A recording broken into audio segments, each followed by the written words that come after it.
Welcome to the Nurse Shark Academy show, where we're experts in nursing and experts in business. I'm Tina Baxter, your host. The Nurse Shark Academy show highlights nurse business owners and others in the healthcare field who promote entrepreneurship. Today's guest is Cheri Carandanis, and today's episode, how one nurse turned a military career into art. But it's a great place for me to land my stories and land my emotions. And I think that resonates with people because people want that humanity back. They want that human touch and that high touch experience. So I think that's what resonates with my art.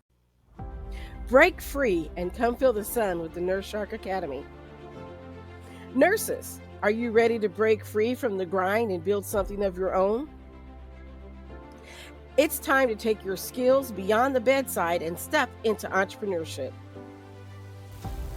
Join our webinar, Break Free, the Nurse's Path to Entrepreneurship, where you'll learn how to shift your mindset, explore your nurse-owned business ideas, and get the exact steps to launch your own business.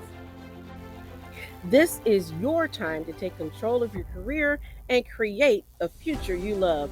Seats are limited, so grab yours now. Break free and join the Nurse Shark Academy at thenursesharkacademy.biz. Hello and welcome to the Nurse Shark Academy show. I'm Tina Baxter, your host of Nurse Shark Academy show, highlights nurse business owners and others in the healthcare field who promote entrepreneurship. We have today our guest, let me get this right, Cheri Carandanis. Perfect. All right. Hey, you know what? I've had people from all over the world. And so this is one of the reasons why I have people spell their name phonetically for me, because there's sometimes I will mess it up. Given my own devices, I will mess up my own name. So I try to be very respectful for other people's names. So I want to thank you for coming on the show today.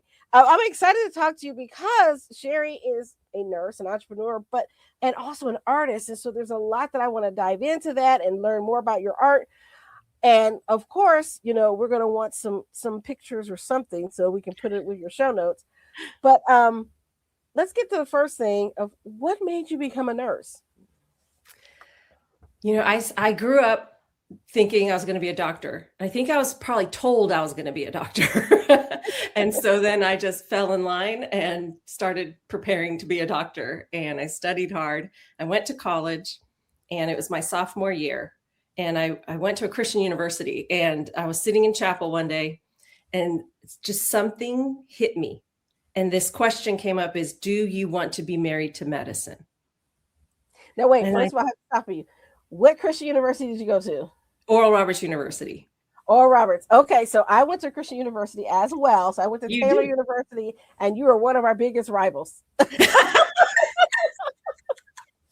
so funny. Oh, are you? Yep. All right, go ahead. Yeah, so I sat there and I thought, do I want to be married to medicine? What does that even mean? And then what I realized about that question that my subconscious presented to me was, I know myself.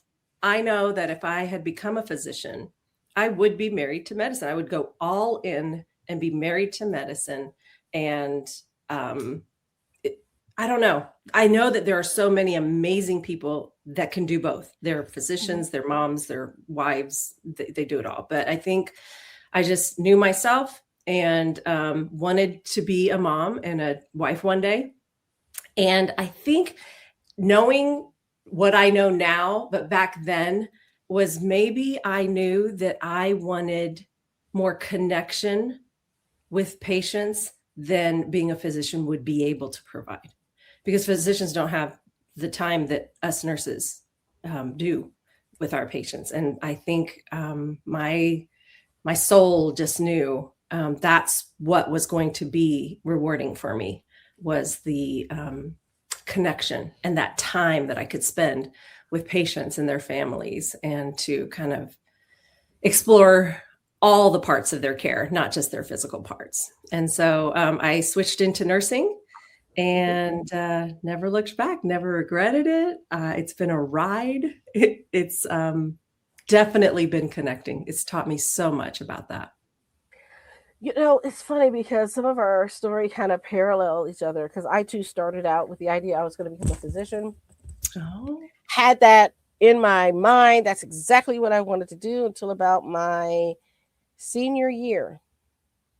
I had taken a biology major, and I'd taken some time we had to do this capstone project. So I spent 2 weeks with my cousin who was a very prominent OBGYN in Arkansas. okay. And with that experience of seeing him have the practice, be on call, he's delivering Yes. babies. They're Yes. waking up at 3 o'clock in the morning and they weren't actually in labor, which really let me know right then and there, L&D was not going to be for me. Okay. Yes. You wake me up, you better be having a baby. Okay. And I saw he had all the toys, but never got to play with them. We went up, he had a plane, we went up in the plane, he let me, fly the plane a little bit and all this stuff, we're just having a good time. We're up in the plane for about an hour. Oh, we got to come back down. Someone's having a baby. Oh, we went to do some shooting at the range. He's teaching me how to shoot. Yeah. And we're there for like 30 minutes, 45 minutes. Oh, we got to go. Somebody's having a baby. And I'm like, I don't want that life. Yes. Yes. I don't want to always be away from people. And then I realized that they were just sucking the fun out of it. It wasn't fun anymore. Yeah. And that's when I gravitated toward nursing, because the fun part for me, like you said, is getting that connection with the patient that you don't necessarily get when you're a physician. Right. And the nurse's brain is very different. Very, very. The nurse's brain asks why. The physician brain asks what. Yes. The nurse's brain says why. Why are you like this? Yes. How did you come here? Yes. What made you get to where you are today? And what can we help you change so you don't find yourself back here tomorrow? Yes. That's how nurses think. That's right. It's the art of nursing. It's an art. Yeah. Yes. And so when you made that shift to nursing, now that I can't remember, but did Oral Roberts have a nursing program for you to switch into? Oh, yes. Amazing. The Anna Vaughn School of Nursing. Yeah, very strong. They're known for their nurses. And it was a tough program. I thought pre-med was tough, and it was. But man, that nursing program was a big weed out program. Yeah, they do the, look to your left, look to your right, because the person next to you won't be there. Yeah, that happens. Right. It does. That's right.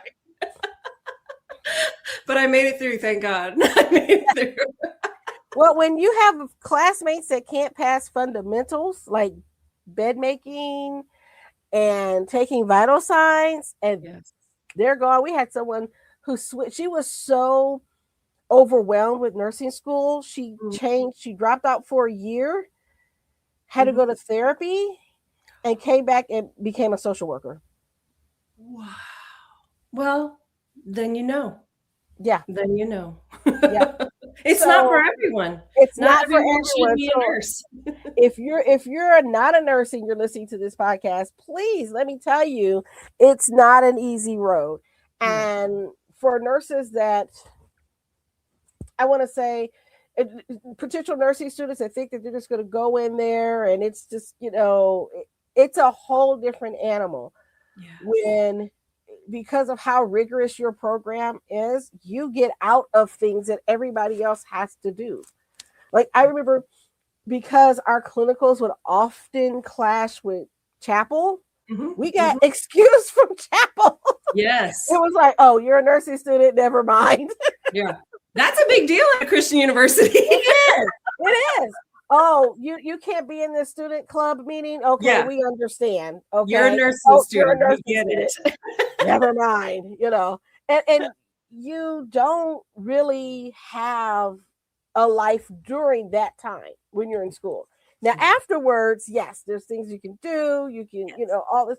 But when you're in nursing school, I want our listeners, particularly those that are thinking of nursing school or in nursing school, just know that once you're done, it does get better.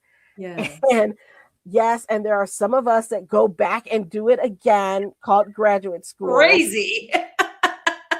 Yeah, and don't learn from the first time and become a double major because they can't make a decision about their life. Yeah. That's me. Yeah. So many of us. Because, as nurses, we're intuitively curious, right? Yes. We want to learn more and figure out how things work and why is it this way. And so that's what makes us great. That's actually our superpower. Mm-hmm. And so I want to know, what was your first nursing job out of school? So I was in Tulsa still, and I went to St. Francis Hospital, and there was a med surge, it was half urology, half med surge. So it was kind of a blended floor. And so I started there, and I learned all about time management and being a baby nurse. And there was amazing nurses there that were willing to teach me and had patience. So I did that. And then they kind of introduced a little bit of like a trauma step down part to that floor. So that was really interesting to me. I liked the more intensive patients. But I was only on that floor for less than a year. Because I woke up one morning. I just do this. It's like my sophomore year in chapel. Like, I woke up one morning. I was like, I can't wake up to the same job every day. I can't work with the same people. I was a military brat. My dad was in for 26 years. So I don't know if it was that in me or what, but I found myself at the Air Force recruiter's office. I swore to my parents and all my friends and family, I would never join the military, never, because I was a brat. And so I knew that life, and it's not an easy life, but there I was signing up for the Air Force, becoming a nurse. And so I joined and went to commissioned officer training in Maxwell Air Force Base in Alabama. And then my first duty station was in Biloxi, Mississippi at Keesler Air Force Base. So that's where I started I was a baby nurse as a baby lieutenant. And so I started there. And then I was on a med surge floor there because most nurses would start on a med surge floor. But I really wanted to get into the ICU. And so you kind of have to wait, you kind of have to prove yourself. And then I was tapped for the ICU, and I was super excited. So I got to go to the ICU, and it was a medical ICU, surgical ICU, and then CV ICU. It was kind of all in that on the same floor. So we rotated in and out. I learned so much, and that didn't happen to be enough for me. I found out about a program called CCAT, and that's called Critical Care Air Transport Team. Mm-hmm. And it was developed to have teams of an intensivist doctor, like a pulmonologist, and then a critical care nurse, and then a respiratory therapist. And the three of us would be geared up to be able to set up mini ICUs in opportune aircraft. So whatever a military aircraft was available, so we could take the ICU level of care closer to the front lines. So that was kind of like just a program in an idea, because we hadn't been at a wartime situation when that program had started. And so I got trained for it, got to be a CCAT person. And at that time, during peacetime, this was before 9/11, we just did kind of domestic transports of people from one ICU to another. And so that's kind of how we practiced and trained. Then 9/11 happened. So that program went live, and I was deployed as a CCAT nurse, and spent some time in Afghanistan and Turkey and Uzbekistan. And it was wild. It was wild. I believe it. Now, during that time, I was working in psych, and I ended up on the Red Cross team to New York. Wow. Yeah. Wow. So it was an intense time. Yeah, I can't even imagine what you've seen, because what I saw was enough for me. Yeah. But so I'm just curious, what was your family reaction when you told them you joined the Air Force? My parents. First of all, my father was grateful that at least it was the Air Force, because he did not want me. I mean, he was an Air Force guy. And so he's like, don't ever join another branch of service. And I was comfortable with the Air Force. So naturally, that's where I went. But he was also grateful that I was going in as an officer, because he was enlisted for his career in the Air Force. But they were so frustrated because my senior year in high school, I was offered a scholarship by the Navy to go into ROTC, so to any state school that had an ROTC program, and they would give me a nursing degree paid for. And I was like, first of all, I'm never going to be a nurse, and I'm never going to join the military, so no thank you. And so they're like, are you serious? You're joining the military and you're a nurse now?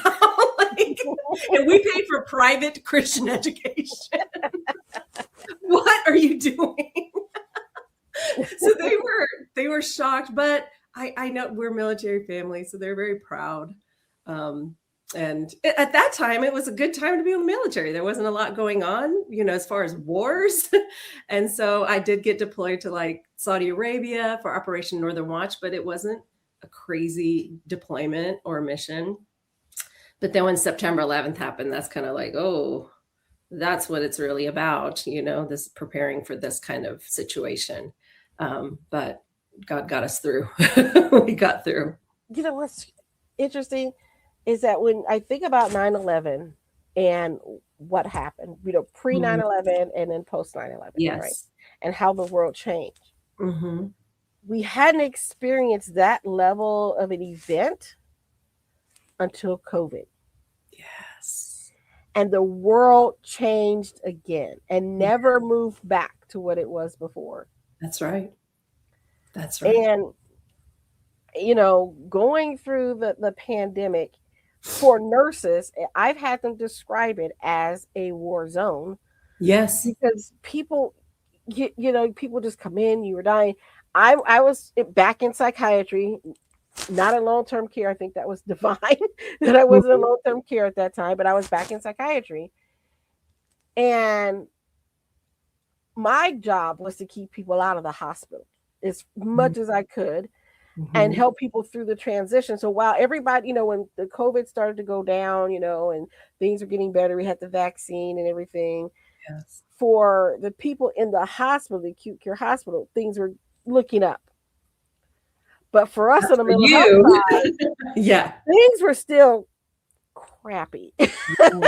Because now the world's opening back up and I've got to deal with more anxiety and depression and people not wanting. And I'm just talking about the staff. I'm not talking about the patients. Right.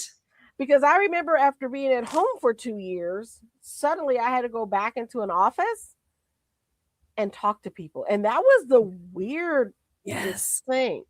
Yes. And then it's like, oh, don't come too close and great to see you, but you're not on a little tiny screen. It took us a while to get reacclimated. And now we're waiting for the next shoe to drop. I've got so many people that are terrified right now and with what's going on in our country with the economy and politics. And yes, I'm going to say it, ICE. Yes. That I'm seeing, it's like, what I'm getting at is that we have, as a nation, suffered a lot of trauma. Yes, absolutely. And it's happened over and over. I remember when Columbine happened. These are all those big traumatic events that shifted how we act as a society. That's right.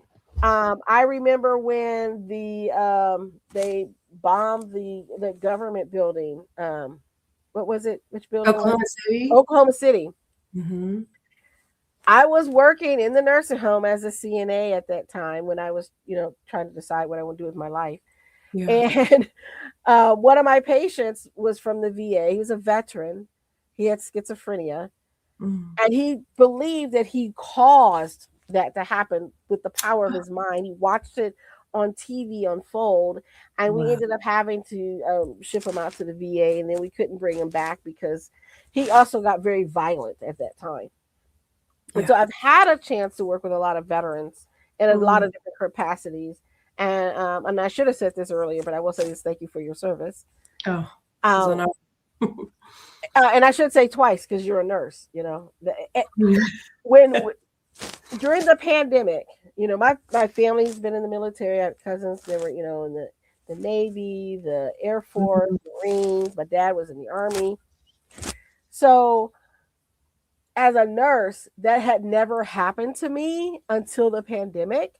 Mm. And I had someone come up to me and said, "Thank you for your service." And I'm like, I Yes. am not in the military. Yes, you are. And I'm like, I've been in the Red Cross.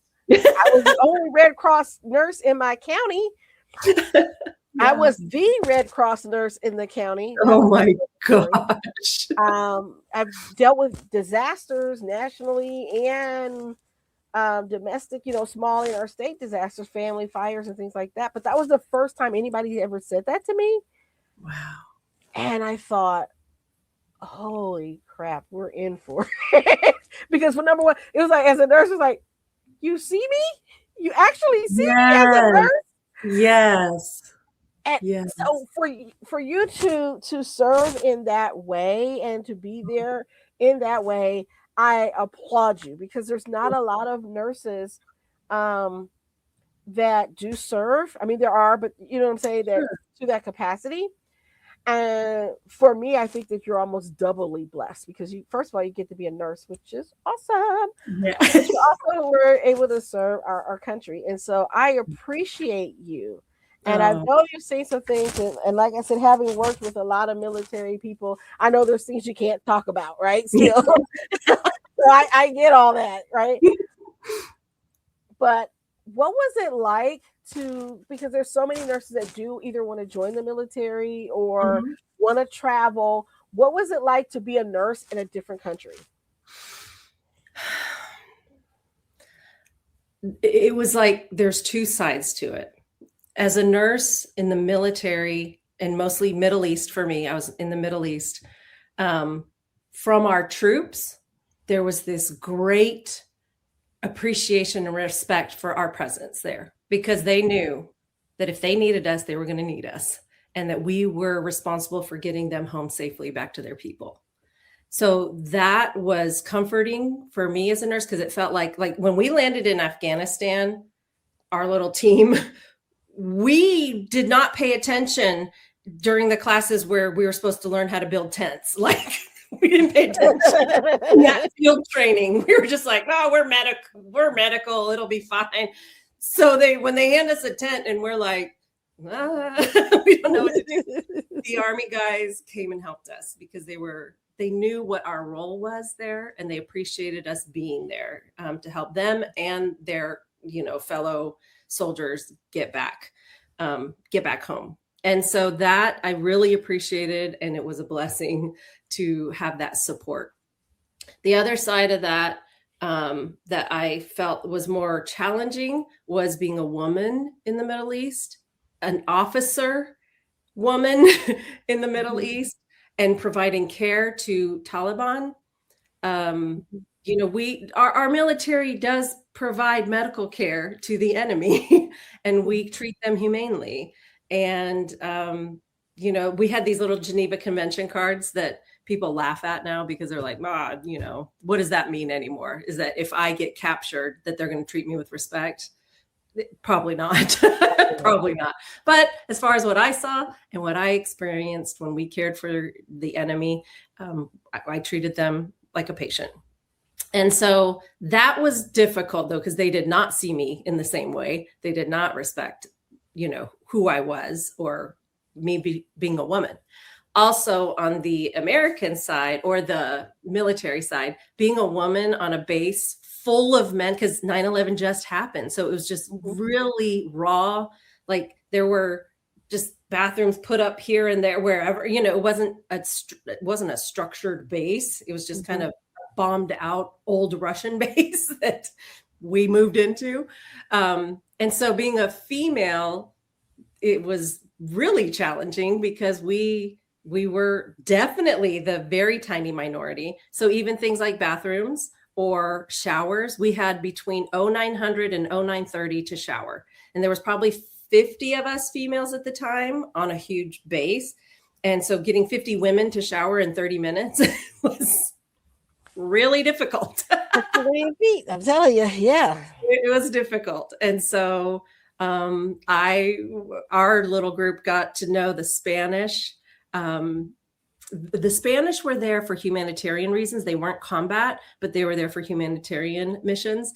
And so we got to know them, and we like traded MREs and tasted each other's MREs, and theirs were a lot better than ours. MREs are meals ready to eat in the little bags. Mm-hmm. But they had a shower system.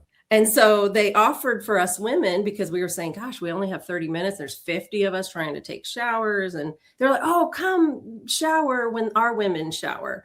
And so we went, and it was this amazing tent where it was like a car wash. Oh, wow. At the beginning, and we would all derobe at the beginning, and then we would walk through, and they'd had these water jets that they made. It's something they made. And so we kind of went through like a car wash, and at the end we were clean. And so we were so grateful. We didn't have to fight for a stream of water to take a shower. So there were some challenges, being female, being an officer, that in the Middle East it's not, recognized, it's not respected. And so there were things that we had to do to work around that. And we really relied on our male counterparts, who were so amazing. As a team, we all worked together really well. I was very, very blessed to be on an amazing team of people. So we all kind of helped each other get through. That's wonderful. That's wonderful. That's, you know what? And listen, only on this show will you hear stories like this, right? Because that's the way I'm curious about things like, hey, how is it, so we're going to get to entrepreneurship in just a moment, but I'm really interested in nurses telling their stories, because a lot of times we don't get a chance to do that. Yeah. I want to hear your stories. Yeah. And then I think about, all the different things that could have gone wrong and didn't. And I just think that's wonderful. And this brings me back to my thought that I was having as you were talking about how we treat people as patients, whoever, even though you're the enemy. Right. I think that's what's happening here. And again, I don't get very political on this show. Yes. Yes. But I think about Nurse Alex. Okay. And I think about the fact that people don't understand that our code of ethics is in us to such that we're going to try to help people. That's what we do. Yes. Right? Yes. And so does it matter if you're here legally or illegally? You're a person in need of medical care, and we're going to tend to your needs. Yes. And so I think that people need to understand that, because we can't do what we do if the people that are supposed to be there to protect us and help us to do that are at odds against us. Yeah. Yeah. And so I've seen where it just seems like there's been an attack on nurses and nursing in the last few years, where you had a nurse that gets threatened by a sheriff because she didn't draw this man's blood when he asked her, but he didn't have a court order. And her legal counsel from the hospital and her supervisors were telling her, you can't do it, but he's trying to arrest her. You have, yes, that happens. That was even pre all this ICE stuff. This is like a while ago. And so there's this disconnect in what we are taught to do as providers, as nurses, and what is expected through law enforcement and sometimes even other agencies, and they don't understand what we do as nurses. And this is why it's important to get our stories out. Yes. Is because if you think what nurses do is what you see on Grey's Anatomy, and I'm not picking on them, but I am, where nurses are pretty much non-existent on that show. Yeah, unless you're getting except for the sex scenes, yeah. Unless she's giving the doctor syphilis, there's no role for the nurse on the show. I'm sorry, Shonda, love you, but years. But I say that to say, and I appreciate shows like The Pit that at least show nurses. Oh yeah, there. That's a great show. Yeah, it is a great show. I couldn't get past the first season, but that was a whole other story. I can't watch that, and because then I start dreaming about work, and I was, oh my gosh, I had a whole 8-hour shift in my dreams where I was trying to find. Oh my God, you're like, I'm exhausted. And then I had to go to work, and I was so mad. And I didn't even get paid for that. Nursing problems. Hashtag nursing problems. Yes. I didn't even get paid for that shift. I was like, nah. But anyway, so I want to hear our stories because it's so important, and I want other nurses to hear that, one, hey, I can do this. Mm-hmm. And two, this is what the real is going to be. So you don't go in it with this whole idea it's going to be great and wonderful. I mean, who would have thought that, I knew I was going to be sent to get called in. I knew that I was going to get activated when 9/11 happened. Immediately when it happened, I thought, crap, I'm going to get activated, right? Yeah. So I told my boss, hey, this might happen. 24 hours later, I get the call. You're activated. You're going to go to the Pentagon. Okay. I was supposed to go to the Pentagon. Something happened. They said, nope, we're going to reroute you. You're going to New York. I did not expect to drop down in New York at LaGuardia at midnight with the phone number that says, call this number when you land. That's girl, you were in the military. That is the military. That's all I had. So I'm like, I think I'm a spy, because here we got you've got the National Guard with their rifles in the airport. Yeah. I'm at this bank of phones going, hello, I'm supposed to call this number, and they're like, this is where you're going to go and get on this bus and tell no one for security people. Oh my word! And then come here at 0800 hours to get debriefed. Wow. The Red Cross was built on the military system. So yes. So I'm like, okay. And then we'll tell you your assignment and where you're going to be. And I kept getting moved around. It's a whole big thing. I kept getting moved around. So my assignment would change at the moment of the hat. And so my last week, I was like, I had great times there. Even in the midst of all that, I had fun. I met some people, some wonderful people, had some really sad times too. But I just remember we got a bomb threat my last week there. They found out where we were. And so we got a bomb threat. And I was like, okay, I'm ready to go. Wow. I'm like, security was so tight. And, you had to be careful about having your badge out. I mean, it's all the stuff that we kind of do on a smaller level in psych and in home care, for safety precautions, all that kind of stuff. But this is really heightened. And it was a very interesting time to be in New York. Let's just put it that way. For sure. In Manhattan. I was in Manhattan. Yeah. Lincoln Center. That's where I was on the island. And and it's like, I had to learn really quick how to navigate subways and taxis. I'm from the Midwest. So yeah, it was quite an interesting time. So wow. I only have just a little bit of what you experienced. Yeah. Because you went to whole other countries, and I almost did the flight team. Almost, to do international plane crashes. What? So I almost went on that team to do that. Yeah. Wow. I was preparing to do all that, and then some life stuff happened after 9/11 and all that stuff. And I was, I went to grad school, and that kind of like took everything. Yes. I could do anything grad school after that. Yes. I could barely work. That was an insane time. But yeah, so that was my experience at 9/11, and it was like a week after the incident. I was on the ground. Week after, I'm in New York. Oh my gosh! My first assignment was at the pier. Well, thank you for being there and for being a helper.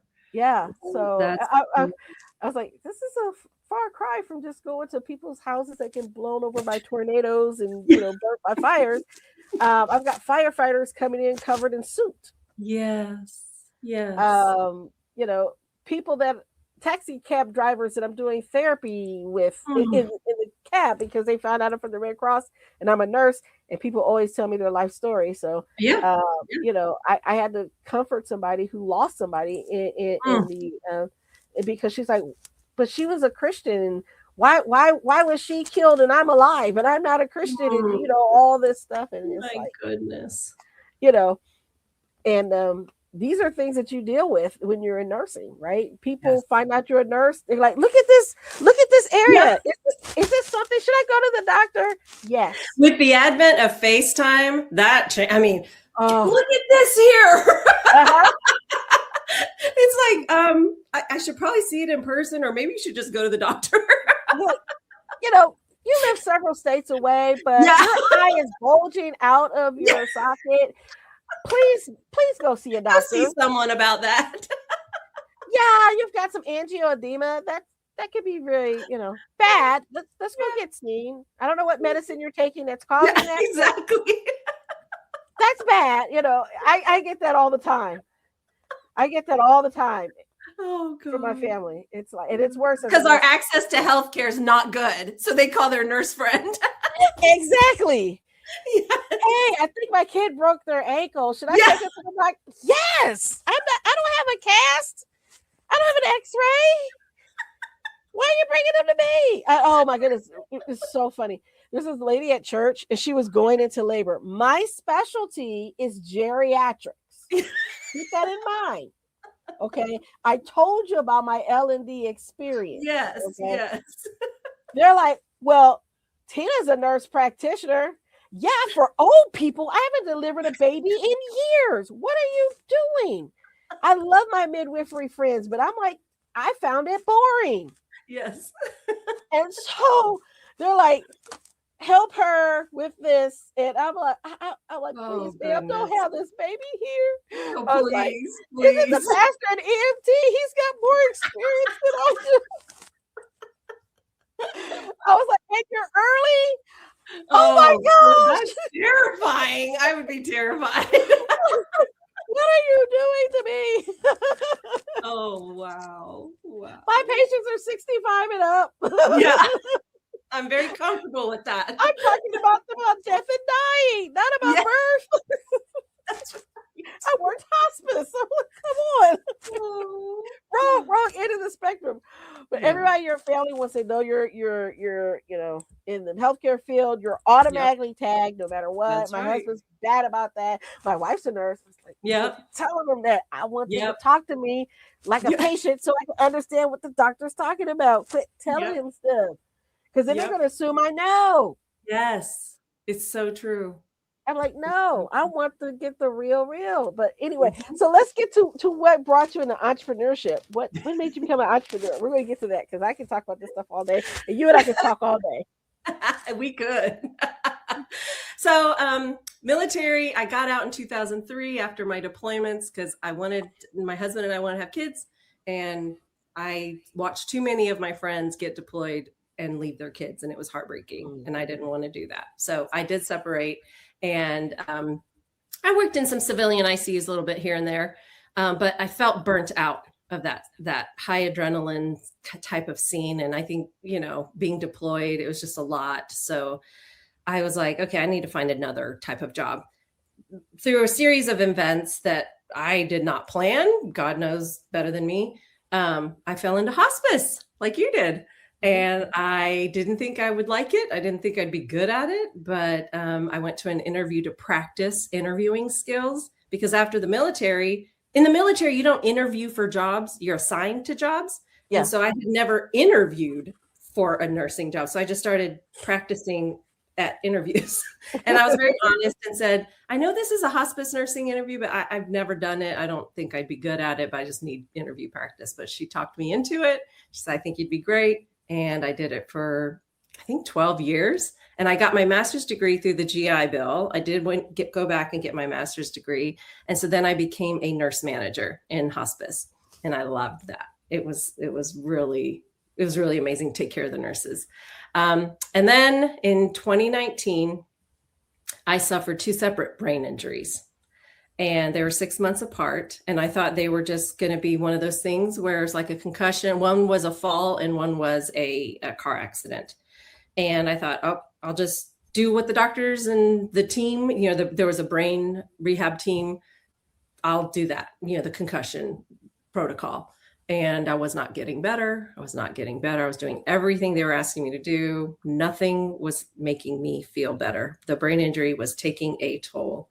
And then in 2020, it was time for my nursing license to be renewed. And I couldn't answer those questions where it said, can you provide care safely? Is there anything in your life that would prevent you from providing care safely? And I knew I couldn't. And I would never want to put someone's safety at risk. And I knew cognitively I couldn't do it anymore. And I had vestibular issues. It was just awful. I thought I knew about brain injury as a nurse. I didn't know anything about it. Becoming a patient and having to rehab, I knew nothing. And so I had to retire my license. And it's so strange because after 25 years of being a nurse, and that's our identity, it's who we are, it's what we do, to retire your license and you just get this email that says, license retired. Like, not thank you so much for your 25 years of being there's nothing. It's just, okay, you're not a nurse anymore, although once a nurse, always a nurse. Like, you can't take that out of someone. You're never going to give it up. It's there. No, I might not have a license to practice nursing, but at heart, I will always be a nurse. And so I kept rehabbing my brain, trying to figure out what am I going to do. And, in the process, fell into anxiety and depression. And it's like my brain was disconnected from my body. And it was awful. So my doctor started saying, the injuries are in the left side of your brain mostly. You've got to get into the right side of your brain and fire that up so that we can start making some connections and help that left side heal.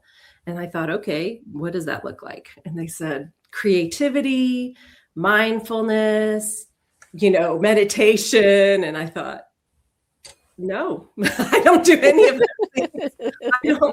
I'm not creative. I'm not mindful. I don't even know what that means. And meditating, I pray, but I don't think I do any of that. And so he's like, just get a coloring book, like an adult coloring book, and just start there. And I hated it. I hated every second of the coloring book, and I ripped it up. And I thought, I'm a very non-compliant patient. I'm never going to get better. And I just happened to be watching YouTube one day, and I saw an artist on there who was painting abstract on big canvases. And it's like I immediately understood that she was not painting landscapes or people or dogs. She was painting her feelings. And so that lit something up in me because I had a lot of feelings. And so I went to the canvas. Oh, no, I didn't go to a canvas. My dad had just bought a TV, like those big screen TVs. So I cut the side out of it, the cardboard. And I used that as a canvas and just got my kids' tempera paints out from school and just started throwing paint because I don't know how to paint anything, but I just started smearing paint around on this and it just lit me up. Something lit me up. And so long story short, I just kept doing that. And then people were asking if I would sell that. And I thought that is the most ridiculous thing I've ever heard because this is my therapy on canvas. It's not very good. I'm not trained. I'm not, I'm not an artist. But I became an artist and now I own Carandanis Fine Art. And I can't believe I'm an entrepreneur. Like that was never in the cards. Like I never thought I would become an entrepreneur. I didn't know anything about business. I didn't know anything about starting a business. But I watched a lot of YouTube and learned. And so now running this art business has been crazy. It's so different from anything I'd ever done in my life. And now it feels like it's like a hand in a glove. Like I finally feel like I'm doing what I was meant to do. And I never do it my whole life. I never knew that I was supposed to be in the creative world. But it's a great place for me to land my stories and land my emotions. And I think that resonates with people because people want that humanity back. They want that human touch and that high touch experience. So I think that's what resonates with my art. You know what, though? I think as nurses, we are creative. We just don't recognize it. It's true. It's We true. don't recognize our creativity and the things that we can do. I mean, Yeah. I think about how there's a patient that had this really horrible wound on their backside, and they had to put on the wound vac. Yes. And it's in areas that are very hard to attach a wound. And I said, there's no way you're going to get a seal on this. We'll figure it out. She said, oh, yes, I will. It took her an hour. I was fascinated. I was in there helping her, just holding up a leg. Yes. She got that thing it was like a snake. Yes. Beautiful. Yes. Got it to attach. We are creative. It just shows up in different ways for us. That's right. So you're able to tap into that portion of your brain, figure out how to start a business without realizing you're starting a business. To start a business with a brain injury. Yes. So if I can do it, anybody can do it. Well, and I'm looking, is that your artwork behind you? It is. It is. Some things I'm working on. Okay. So do you in your shop, do you have like a online gallery that we can? Yeah. So it's carandanisfineart.com. That's where my website is. I'm very active on Instagram and Facebook. I just post I don't teach art. I don't do that because I'm just learning myself. But on my YouTube channels, I just share my stories about how these art pieces come about, my thoughts. It's all still about connecting. That's what it's all about. And I learned that art is hugely connecting. I didn't know that. I just thought art was for like the bougie people that had money and they just liked the color of something and bought it. But there's such depth and humanity in the arts, whether it's music or painting or sculpture or the theater. It's what, think about 9/11 or COVID, when that happened and everyone was in their house, they turned to creativity. Yes. All these YouTubes with creativity just spiked because people are like, I'm home. I need something to calm this anxiety down. Creativity, it's healing. It helped me heal my brain injury. It helped me heal my anxiety and depression. And so now I go and do seminars for people teaching about healing and creativity. And so it's like, gosh, I might have laid down my stethoscope, but I picked up the paintbrush and I'm still doing the same thing. Precisely. And this is what I'm saying. You don't have to leave your profession. You're still a nurse doing nursing things and just in a different way. Yes. And learning how to engage someone and heal through art is so important. One of the things I do with a lot of my clients is I do aromatherapy, and I also use music as a way to change their outlook. I'm like, let's change your situation here. Let's change your vibrational energy, because so powerful. You're surrounded by these dark things. The first thing I asked was, what are you watching on television? What are you scrolling on your phone? And if everything you're watching is the news or whatever else, we got to change that. I learned that from 9/11. I had one of my patients when I was on we call it the CCU, just the crisis something team. Basically, it was me as physical health and mental health worker and family services. We went out to people in the community that were affected by 9/11. Okay. And so there was this woman whose husband, he was very depressed. He worked in the World Trade Center. He was late to work. All his friends died. He survived, but he had to walk home to Long Island across the bridge by himself. Then the wife was there, very, very pregnant, about 7 months pregnant. And they had the daughter. The daughter was like 5 years old and with hives, because there's so much tension in this whole family. And she's watching CNN 24 hours a day because she said, I haven't cried yet. Wow. And I said, turn off CNN. Yes. Yeah. Turn it off. Yeah. I said, you will grieve when you're ready, but Yeah. this is not healthy. No. And of course, the daughter's anxious, the mom's anxious, the father's depressed, won't get out of bed. He'd been in bed for 2 weeks. Oh, Again, all his friends died, right? And so I tell people, make that your environment a yeah. healing environment for you. Yes. And Yeah. that's what you're doing. You're Yeah. making that environment a healing environment, teaching others to do that. So I applaud you for that. Mm. You know, I didn't know anything about it. I fell into it. It's like if we just follow life, like the next opportunities will present themselves and help us go on the journey that we're supposed to be on. And so I know I've heard you in your previous podcast talk about that, like being open to those opportunities, and especially as a nurse, because the nursing, world is huge. There's so many different types of nursing.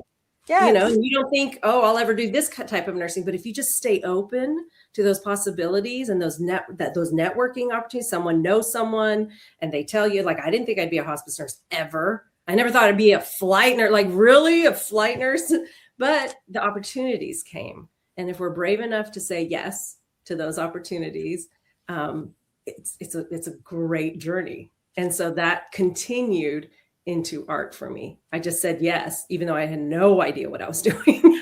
None. You know what? I never thought I'd be a nurse podcaster. Didn't Yes. wasn't on my radar. Yes. Which makes sense because in school, in elementary school, I would get things from the teacher. Tina's a very good student, but she talks a lot. Me too. Me too. And then I took radio broadcasting in high school because I ran out of things to take. So I took radio broadcasting, and see, it's like your soul knew. It's like something in you knew. Yes, was leading me to this path. Never thought I was going to be a nurse. Never thought I would go into broadcasting. Never thought I would own a business, because that certainly wasn't what I wanted to do. I never thought any of those things would happen, right? That's right. But as you say, the opportunity presents itself, and you've got a choice to either walk through that door, Yes. or maybe miss something That's that right. could be great. And so I just started to say yes to things. Yes. I'm going to say yes to that. Yes. So as we begin to wrap up here, if you had a piece of advice for a budding entrepreneur, what would it be? Whatever you choose to put your energy and your talents and your time towards, follow the line that is related to humanity. Don't follow the line to money or fame or whatever. Keep your focus. Try to, whatever you're offering to the world, whatever service you're offering, whatever products you're offering, put the humanity on it, especially now in the world, in our country, in our communities. Look for how your connection to humanity and spreading loving kindness and peace and compassion, those things, how you can infuse that into your business. Because I think if you even start your entrepreneurship journey with that in the foundation, nothing's going to stop you. Because like you said, the frequencies, the energy, it's going to flow. That's what makes it flow and grow, and for people to connect to it, because people aren't going to connect to your desire to be rich. Right. Who cares? Who cares? Right. But if you're connecting with, I want to help people, I've been through something, or I've created something that can help people, that's what people connect to. And I think that's what's going to really open those doors too, because, it's like God just blesses that. In my way of understanding things, I think God is attracted to that, Mm-hmm. And so opportunities start to come, and you meet the right people, and the helpers start arriving. There's this Buddhist quote that I always just love, and it says, when the student is ready, the teacher appears. And I'm forever a student, and teachers always are appearing in my life to teach me what the next step is, So it's not overwhelming. It's just like, okay, you got to learn how to apply for a business license. So I learned other artists starting businesses. And so those teachers did appear. And so I think most importantly is trying to focus and keep that thread of humanity in whatever business you get into. That's so important and critical of remembering why you're doing what you're doing, not necessarily just for, if I find this, if you serve the people and you serve what your calling is, the money will come. Absolutely. The money will come. You don't have to worry about the money because you are being of value to what people need in the marketplace. That's right. So I think that's so important. So everybody, if you want to get a hold of her and you want to see more about her her artwork, I'll put in the show notes. She's got a YouTube channel. She's got Instagram. She's got Facebook. And give us your website again. Carandanis Fine Art. DanisFineArt.com. That'll all be in the show notes. I thank you so much for your time today. We can talk so much more. I definitely want to keep in touch, and I want to take a look at some of your artwork because art is one of the things that I love to do myself. I'm a musician, and all these different areas that if I wasn't going into medicine, I would have gone into acting or music. My dream was to be an opera singer. Oh my gosh. That was never too late, Tina. It's never too late. I've been trained professionally, and I've actually had a chance to sing some opera. Oh my gosh, that's not on the big stages, but when I went to 9/11, it wasn't always about the sad thing. And when I went to New York, I did get a chance to go to the Met. Oh, so I'm like, bucket list. Yes. I wasn't on stage, but I was very. Well, I don't know. You tell me that your opera thing, and my body just got goosebumps. So. Never know. Never know. Hey, I can have a second career, when I'm ready to hang up that coat. Absolutely. You never know. All right. Well, I want to thank you for tuning in to the Nurse Shark Academy show. This has been a great episode and a fun time. Please, if you're listening to us and watching us on YouTube, don't forget to subscribe and hit the notification bell. If you're listening to us wherever you get your podcasts and through Podbean, Apple, wherever, please leave us a like and a comment. We so appreciate this. Share this this episode, and invite other nurses to join us to talk about nursing and entrepreneurship. Thank you for tuning in, and bye-bye for now. Ready to turn your nursing skills into a thriving business? At the Nurse Shark Academy, we give you expert strategies, real startup guidance, and the support to go from employee to empowered entrepreneur. Join us and build the nurse-owned business of your dreams. Start today and join us at the nursesharkacademy.biz. Thank you for listening to the Nurse Shark Academy show wherever you get your podcasts or watching us on YouTube. Don't forget to like and subscribe, and don't forget to hit the notification bell so that you'll know when all of our episodes come out. If you want further information, you can contact us on the nursesharkacademy.biz.